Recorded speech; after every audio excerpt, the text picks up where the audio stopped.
It's Sunday, January 12th, 2025. The weather has really turned around again. It's gotten fairly cold. It's minus 22 outside now. Very, very sunny. You can see the sun here shining through the windows. And I left you hanging last week with the vlog, telling you that there was a surprise coming with my lifting machine here. And I want to lead off by sending a really big and hearty thank you to Travis Tyler. Now, you may or may not remember Travis. He was the winner of the big swarm rustler swarm catching competition of 2024. I don't know how many he caught offhand, but he caught a lot. And so he won the coveted swarm rustler ring as the prize. And so that was really nice of Bob Walker to have that competition. It was a lot of fun watching the swarm counts rise as everybody reported their counts. And congratulations to Travis for winning that. Now, Travis is no stranger to giving back. Last fall, maybe I complained too much, and maybe I complained too much. I was having some difficulty with my lifting machine last fall, and I really saw some places on that machine that things could be improved design-wise. It's built fairly well, but I think there are some places that could be designed better. I have yet to fix the wheels problem. That's a spacing problem between the very non-standard axle that was used to assemble the thing and the standard hub bearing sizes that you find in the store. I can buy hubs easy, but the manufacturer used some crazy non-standard size for the axle, so I have yet to figure that out, how I'm going to go about fixing that. However, Travis contacted me last fall and said, "Hey, I want to send you a thank you for videos and the help and whatnot by building something for you for your lifter." He's a metal fabricator, and from what I see, a really good one. So we worked together. I made a little video for him on dimensions and things, some details on the lifter. And then he set to work and put some things together. This was all delayed by 4 to 6 weeks because of the Canada Post strike, but he mailed it up here at his own expense. And so I picked that up last week and started looking at it, and it's really nice. So I want to show you that right now. I want to show you what he did.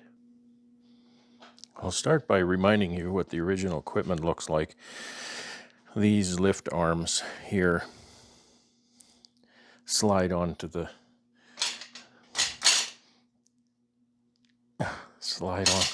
onto that tube, and that's part of my issue. Is these are very poor. They're hard to turn, they're hard to grasp, and you really need to get those suckers tight, or the arms will constantly try to scoot out on you. And the design flaw, I'm going to call it, the build is good because this is all stainless steel here. The carriage and the frame is galvanized. This part is all stainless steel, which is great. But this piece is not very strong. And you can see that that's bent because it won't not bend. If when you use it, you lift a heavy box, or you lift a heavy stack of boxes or something, and heavy, that's 2 or 3, and these arms will bend, and then your box falls off. This part interferes. There's a very small margin between where this needs to go in the box and where this needs to go. So I found that to be a real big problem. These are just, they're not they don't fall down sometimes into the handles. You'll go down into handle and they'll stick up like this. You gotta either reach down with your hand or wiggle it or something. So I was very happy with those, and I'll show you kind of what Travis did to help me out. There's the new and improved lift arm. Firstly, he's given a set screw bolt, 3 of them, and I can use my wrench to tighten those down, so they're not going to be hard to move. Now I'm going to have to take my wrench and put a place to mount that on the machine here somehow, so that I have my wrench handy for adjustments. However, my boxes are very consistent size, and I don't anticipate adjusting this much because this system is more forgiving than the old one, and since it won't slip once I get it set, it should stay set. He didn't put that crazy part in here that interferes, so that's good. He put a much stronger piece here which will not bend, not for what I'm doing, and he built what looks like a much nicer handle system, or a handle grabber system, and it doesn't flip up all the way, so therefore it's always going to gravity fall, but it does flip up far enough to clear the box. So I'm going to adjust this and then put a box on it, show you. All right, I've spaced that for the box. I've tightened down just the one sat screw, just because I'm going to be taking this off again to show you another thing. And that sits in there really nice. I'm going to show you how this sets down on the pallet. Now, before I do, he also built another thing, which is a stabilizer bracket, I'm going to call it. So with the original design, because this bar holds the box away from the carriage, then when I lift the boxes, they always, once they come up and I tip the machine back, the boxes go flop back against the carriage. Usually that'll cause a problem, except make me really nervous. So Travis has made this unit, which has a fixed end, which is lined up with the box here. And then he has a toggle clamp here to hold the other side, and I can adjust this wherever I want it to be. So I'll put that box up there and see. I just had to drill a couple holes in the carriage to mount that. Okay, I've got this box here. You can see the stabilizer end there, and then I can put this box up on it and bring you around. If you're not familiar with these toggle clamps, they're really quite the ingenious thing. I can adjust it a little bit longer.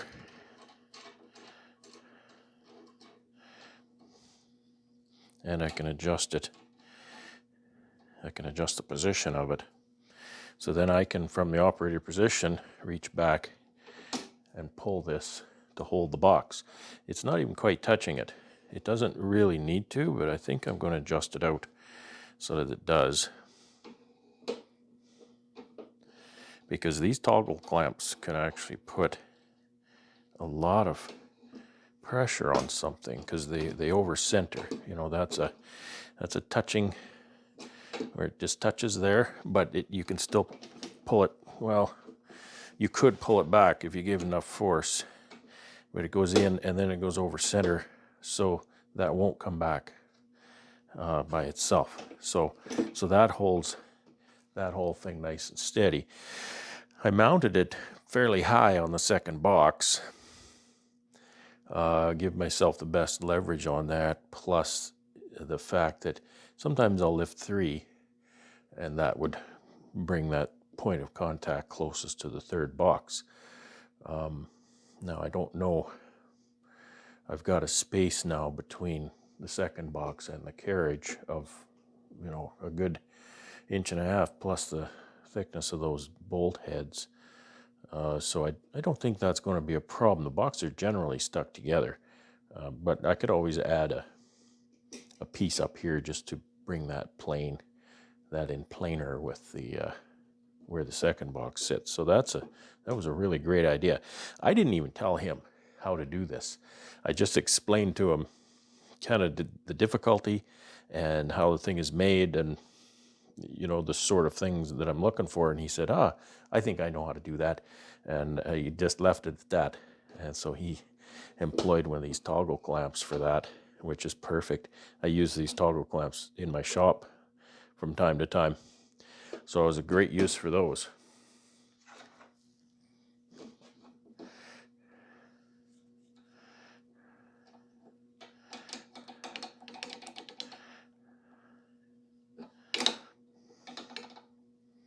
Just tighten those. Ouch. I'll just tighten those. Now that's locked in there. And again, it doesn't have to be pushing on that box so much. It just has to sit there. And again, that's over-centered, so it's not going to push back. And I could adjust it up. These are pretty forgiving to over-center. You can actually put quite a bit of pressure on those. But again, I don't think I need to. I want to demonstrate how it sets the boxes down. And the other one was just fussy, just very fussy on doing this kind of thing. And there's no way I could set up an empty box down with any degree of ease and accuracy with the old lift arms. So you can't see on a camera, but I'm going to release the toggle clamp on the side, and then I'll set these boxes down on that pallet.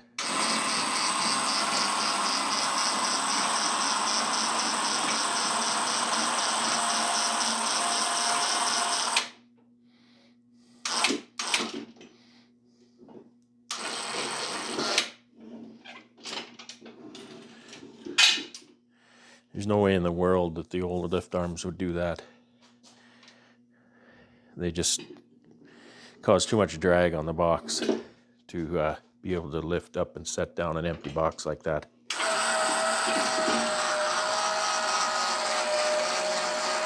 And they just pick it right back up again.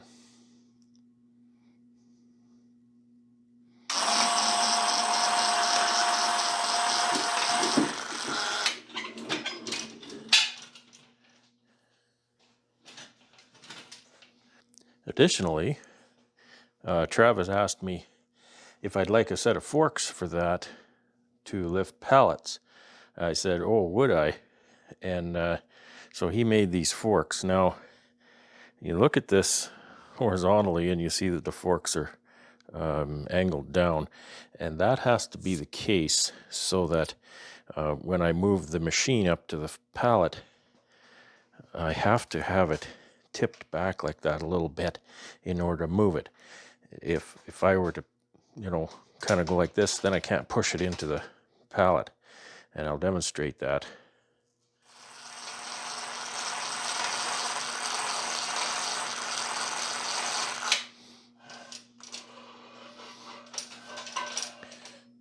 Because the forks are angled down, then without the unit on the ground, I can lift that a little bit and get that into the pallet still. Slide that right in.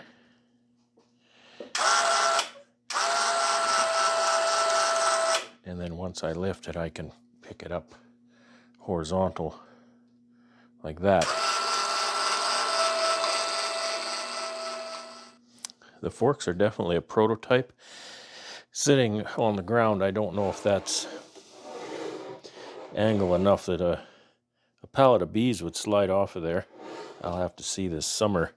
And also, with the boxes on here, the stabilizer, I guess the stabilizer isn't really a problem because of the angle of the forks. So that's good. I was thinking that the boxes might run into that stabilizer. I'm glad I put it up that high. I'll generally be picking up just a single beehives with this. I don't know that I'll be able to use this for loading honey on the trailer, but I'm going to try. But I'm not expecting it to. That would be pretty difficult to wield with 8 full deeps of honey on this unit. I'm confident that the lifter will lift it. It might stress it a lot, but I'm sure it'll lift it. I'm just not confident that I'll be able to handle it, or it'll do me any good to do that. So I'm looking forward to trying this out. I've already talked to Travis about this, and I'm saying that maybe my measurement of how to angle these was a little bit off.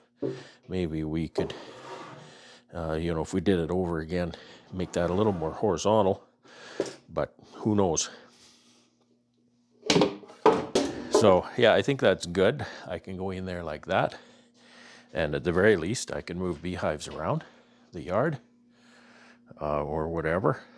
As it stands, I can't really do anything with these pallets without having my tractor handy. And then, you've got maneuverability issues. You can't always get the tractor in where you want it. So I'm very thankful for these improvements to my lifter. Thank you very much, Travis. I very, very much appreciate that. That is going to make a big difference to my beekeeping this summer, and I'll keep in touch as to the benefits of it, and I'll be real that if there's any tweaks that I can think of, then I'll let you know. And I don't know where that really needs to go. I'm not expecting modifications. I'm not expecting you to change it. But if perhaps somebody else asks for that, then we can just maybe make little tweaks. I did suggest that this part could maybe be a little bit shorter, bring the forks in a little, just to make it stronger torque-wise. Boy, I can see there's 2 bolts that hold this bar onto the carriage, and I can see them really flexing. And I don't know what grade. That looks like grade 5 bolts. I might have to take those out and put grade 8s in them, because boy, that's terrible. I don't know. I'm not an engineer as far as bolt strength goes. I know a grade 8 bolt is stronger, but it's harder and it's probably more brittle. So would that be a good change? Having said that, the thing has lifted every load I've asked it to lift so far. So I don't know. I feel that this bar should have some more bracing to it. You could easily weld similar material and bolt it to that carriage up here farther and make it stronger. It's just 2 bolts that hold that on there. It doesn't look very strong to me, but regardless, I really appreciate it. So that's the lifter improvements. I hope it was worth the wait. It was worth the wait for me. Well, I don't need it for many months yet, so it's not urgent for me. That's what I told him. I said, don't stress over this, because I won't really need this until probably August. But it's really great to have it done, and I look forward to using it. Back to the little box project. This has been sitting for a few days, so I need to get at it, get it done. I found a can of spray shellac in my stash. I've used it up now, but it was pretty convenient just to spray this. And so now I'm back to the can of shellac. Now, I've got a few coats on here, and it's nicely set. So I'm going to sand it, actually. I've got some 400 grit, and when I sand it, it'll get cloudy. And you'll see the cloudiness, but what you can't feel is the smoothness of the finish of the surface. Even that's far smoother. Well, that's all from the workshop today. I always find when I get a project going into the finishing stage, it's very frustrating because this is kind of what it takes. It's 5 minutes of finishing and 24 hours of waiting. And I can't really do too much else in here because I'll make dust. Anything I do will make dust. And then that gets in my project. So not crazy about that. The retail display shelf that I built, I should be bringing that home soon, and then that's going to need to be finished as well. So that'll take more time. All right, well, we'll see. How anxious I'm going to get over this is going to be sufficiently anxious. Thanks for watching. It's Monday, January 13, 2025, and I got the big Carhartt on, and you know when I get that on, it's serious. It's about -22 outside right now, so it's not certainly the coldest that I've ever experienced, but it gets pretty cool, and there's a bit of a wind, so that really cools me off in a big way. I want to do two things. I've got some honey that I picked up from the packer. It's right here, and so I need to move the tractor because I want to get access to that honey, and so I need to move the tractor out. So I thought, well, I'm going to move the tractor out. I'm going to clear some snow because it has been snowing here and blowing, and there's a few pretty good snow drifts around. And, you know, if the FedEx guy shows up, he could get stuck. So I don't want that to happen. Yeah, so this, I was saying to my wife, this jacket, I just love this jacket. It's just about the most warm and impervious thing they make. They make it with a hood, which is detachable, so that really helps when there's a wind. However, it's not good for blowing snow with the tractor because I have to turn around, I have to look backwards, and the hood is here and I don't see anything. So that's why I wear this almost looks like a beanie. This is a Carhartt as well. It fits very tight, and it's got that strap around my chin. And I didn't think it would be very good, but it is really good. Holds on my head and it keeps me very warm. Of course, I got a big head, so it is pretty snug. Anyway, that's my Carhartt outfit. I have lowers with Carhartt, but I'm not wearing them. It's kind of a overalls kind of thing. It comes up to here with the straps, and again, it keeps my legs and torso really warm. This jacket is great.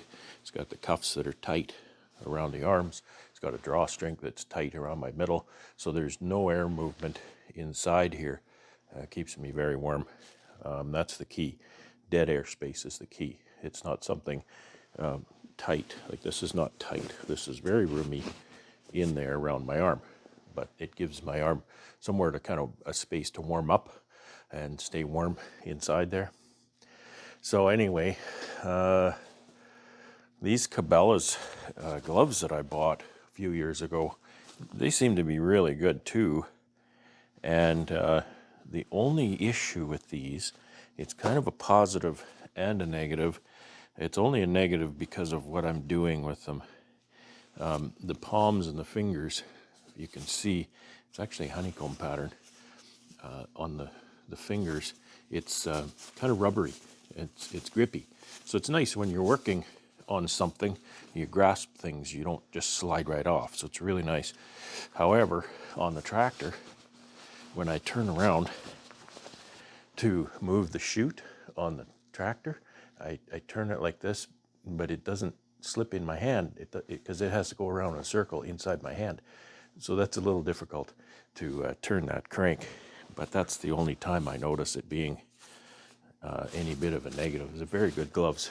I really like those. So I'm going to get the tractor going and get it outside and start clearing some snow. Every time I put this hat on, I think, oh, it's too small, it's not going to fit. And it does. Just like that.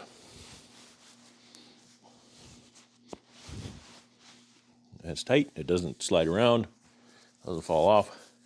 I could pull that right up. I love a balaclava. Balaclava is that, you know, kind of a ski mask thing that goes right down and just got holes for the eyes and the mouth. And this was the closest thing to a balaclava that Carhartt had.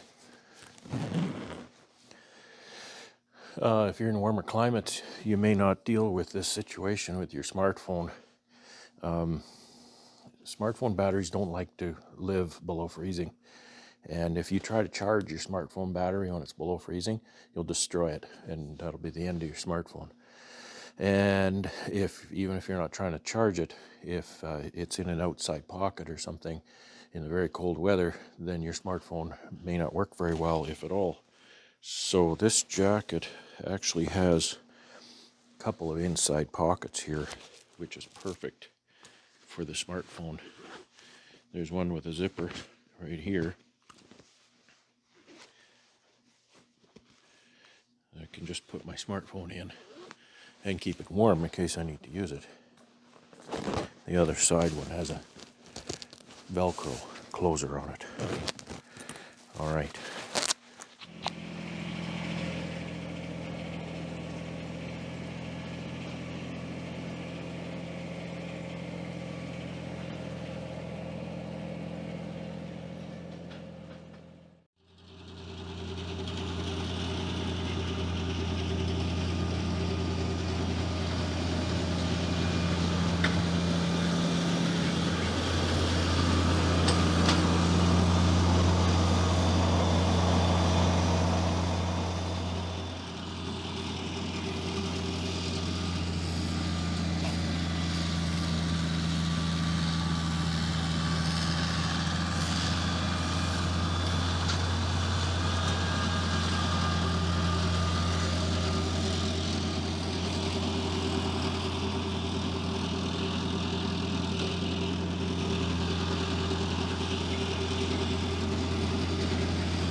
Well, that wasn't so bad.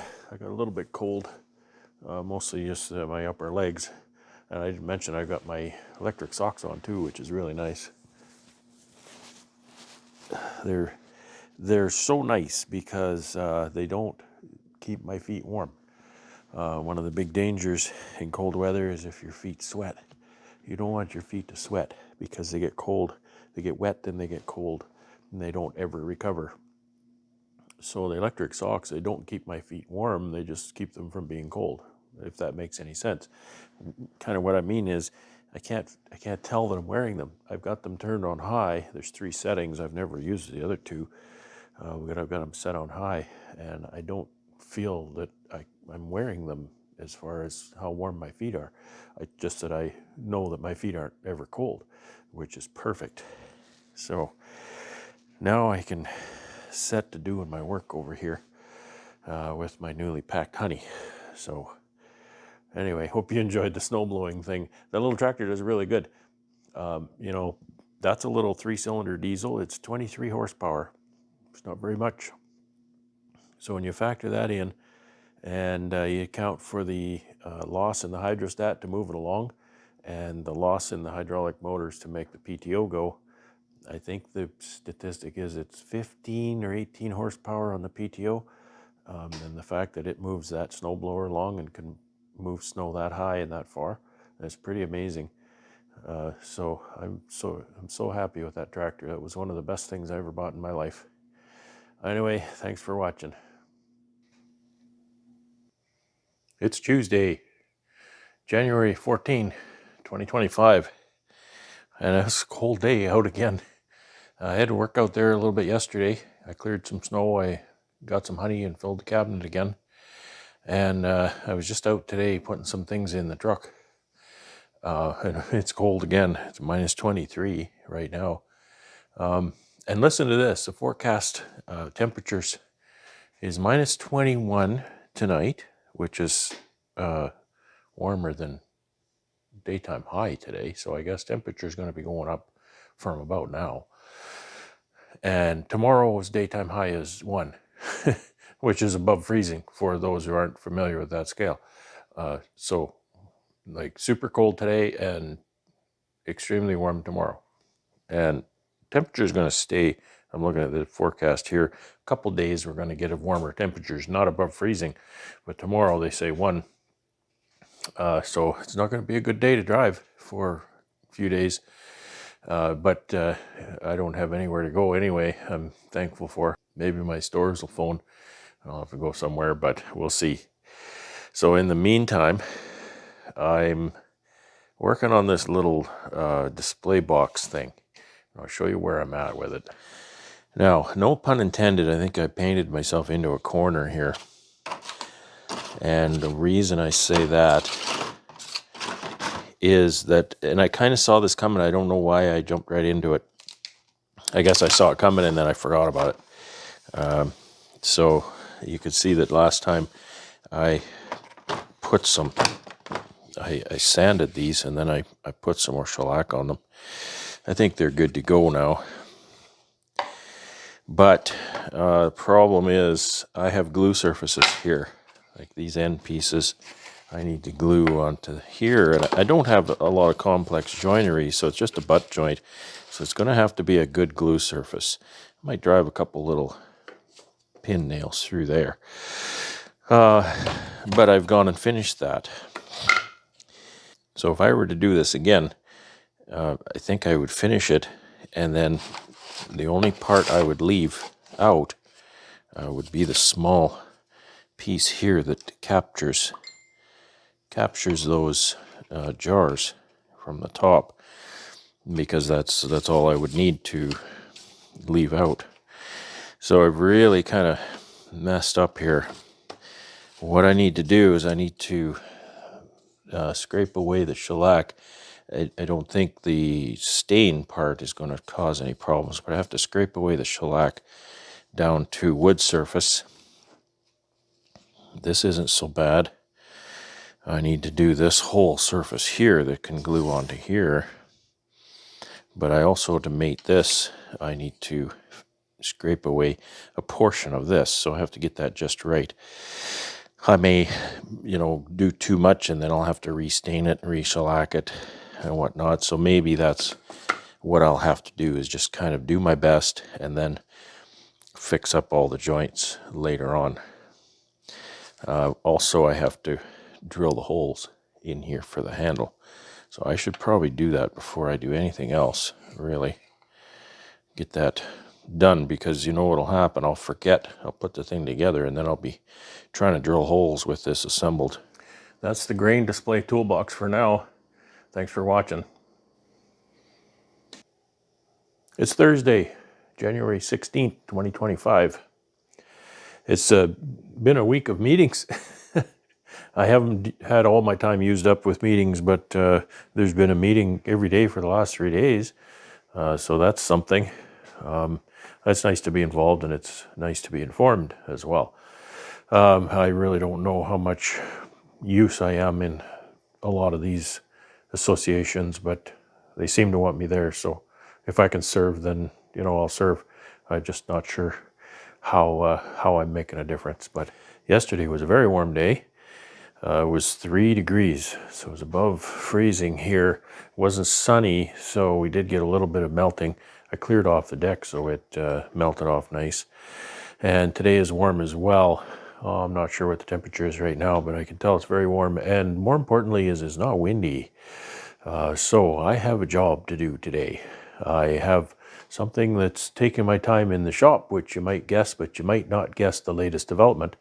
But I have to get on my tractor. I have to unload my shed, pull lumber out of there so that I can get to my equipment builds this year. And I'll bring you up to date as to what's going on right here, though, too. The latest on the grain display box, it was coming together quite nicely. I put that handle in and sanded that flush, so I had to redo that stain and shellac. But everything was coming together really nice. And then I realized that the whole thing is too small by about a 1/16 of an inch. The jars won't go in it. I had thought, well, I'll just get, I don't know, Dremel or something and make some space in here because these pieces are thick. But it's too small the other way, and there's no play on this. And I thought, well, maybe I can shim that, and maybe I can just kind of finesse it. And then I said, screw it. I worked yesterday. I recut all my pieces, and I started gluing those up. I sanded everything and started gluing it up all over again. So I don't know what I'm going to do with this one. It's kind of a nice little box, but maybe I should get a few more strips of this and make a solid side on this, and then, I don't know, it could be a child's toolbox or something. I don't know. Anyway, I was pretty choked with myself about making that mistake, and I'm pretty sure this one has extra wiggle room in it. We will find out once I get the ends and the sides on. So that's that's what's going on with the box. But I have other work to do right now. I can do this on a cold and stormy day, but today it's nice weather. I'm going to do the work outside today. You can imagine my disappointment when I realized I'd made that mistake. I don't know why I made that mistake, because I measured over and over again. However, I made that mistake, and I will live with it, and we'll move on to the outside work for today.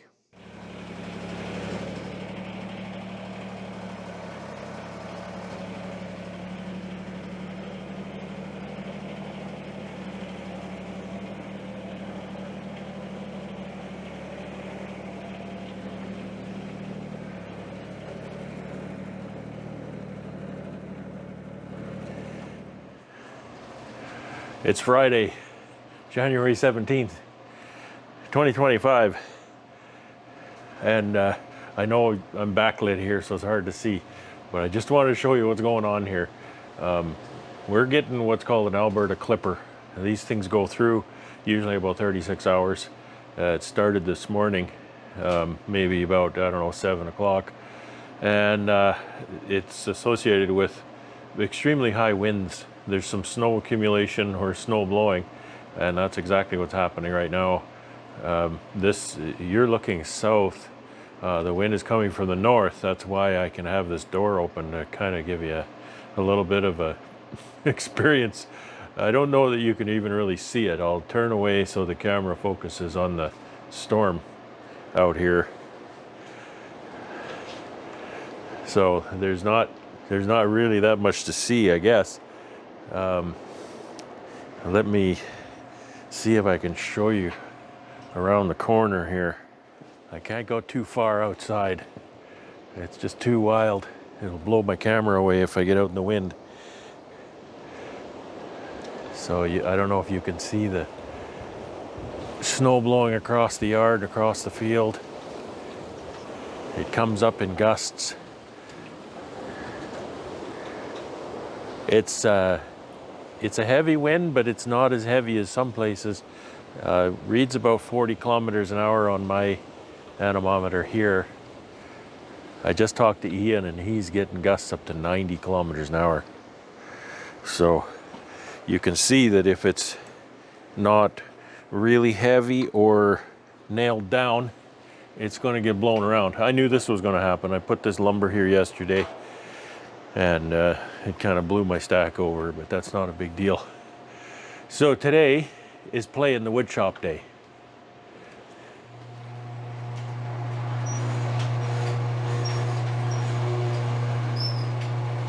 There, now we're in. I am extremely thankful for a nice warm wood shop. My heater's going. I've got both space heat and hydronic floor in this building. So the hydronic floor just kind of keeps it up to a certain temperature. And if I open a door like that, then the space heater comes on just to warm up the air. So I have to find things to entertain myself in the shop today. And I think you kind of know what's going on. So let's have a look. All right. So the latest installment of the grain sample box, I put the other end on, and I had installed the handle in that end already, so I had to glue and install it in this side as well as do this joint. So it's a little tricky, but wasn't bad. I think it lined up well. And I had to use my spreader clamp to make sure these two sides were parallel. And because I know this one's square, I squared that up with my nice assembly squares here. Then if they're parallel, then that one's going to be square too. But I did check it, and it is square. So let's release the clamps, and we'll see what we got. Got it sticking to the paper. So I think we're looking good here. I'll have to give this all another sand, clean this paper off. There's glue, whatnot. This will have to be sanded because there's glue here. Now this is, I'm doing things in a different order than I did last time. I had put the stain on before assembly, and that's a good idea because if you get glue here and then you apply stain, then the stain won't soak into the wood properly, and you'll see it. It'll be a light patch. I think we're good. I did use water to clean up glue when I was done assembling this, so I think I'm good there. The next part to install are these. So once I install these on each side, then I can stain it and shellac it again, because once I'm done finishing the box, and I'll finish these small pieces at the same time, all done, then I slide these in and capture the jars in the box so they won't come out again. You'll notice I changed my design here a little. I wanted this to be a little taller, so what I did was, instead of ending this edge there, I brought that right out to the end. That might be a mistake because it's not very strong. I can see it's kind of breaking away. And also, this is a 45, and this isn't. This is just lined up by eye. And I did that because I didn't have enough material here for an actual 45. So I just had to go to the end of the material and make that angle. That's okay. I think I'm going to round this off though before I do my finishing. As mentioned yesterday, I used the tractor and unloaded the big shed to get out my lumber, and that project was successful. It was a good day for it. It wasn't windy and it wasn't cold. I actually worked most of the day out there without even a hat and gloves. Although I did get my gloves later, it got a little bit cold in the hands. But when I was doing that, I had a couple of little stacks of hardwood lumber, some oak and some maple out there, and it was becoming a little bit of a nuisance. So I decided to try to get that squirreled away in the shop in my lumber racks, and I'll show you what I did. So you can see this is one lumber rack, and I put probably half that lumber up there, and a lot of it was what they call 8/4, so it's a good solid 2-inch. It might be a little over 2-inch white oak. And they're 9 feet long and about between 7 and 9 inches wide. So they're 100 pounds a piece, and I put quite a few of them up there, and I am really feeling that today because I have to get up on the ladder and lean across and then lift it up high and tuck it up in there. So when I laid down to sleep last night, I could feel it. I was hurting. And also, there's a few pieces. There's 2 pieces I put up here in this rack, so you can get an idea what they look like. They're very heavy, and I got those 2 put up there, and I had these 2 maples. You can't tell there's 2, but there's 2 here, maples of similar description left, and I was so played out, I thought, I'm gonna have an accident. So I decided I'm gonna leave the maples I said tomorrow, but I don't know if it'll be today. I'm so sore. So it might be a day or 2 before I am able to actually risk putting those maples up there. They're not really in the way. I mean, everything is in the way, but they're not really that bad in the way right now. So it's a good time to just do small jobs in the shop. I did do inventory, so I'm looking pretty good for my build this year. May be able to build most of what I have to build without buying a ton of lumber, which is nice, which is really nice, because lumber is very expensive, as we all know. I'm going to leave you with that for today. Just a stormy day outside and a warm and dry day in the shop. And I'll listen to the wind, and hopefully that'll calm down later on, and we can start cleaning up tomorrow. I really appreciate you watching. Thanks for the comments. I love reading the comments. I try to respond to as many as I can. And I hope you have a really great weekend. I hope your weather gets better, because I know all the way down into the southern United States it's bad weather. I hope everybody's weather gets better. You can get out. It's dangerous too. So I wish everybody the best with that. Stay home if you can. Stay home if you can. Thanks again. Take care and have fun.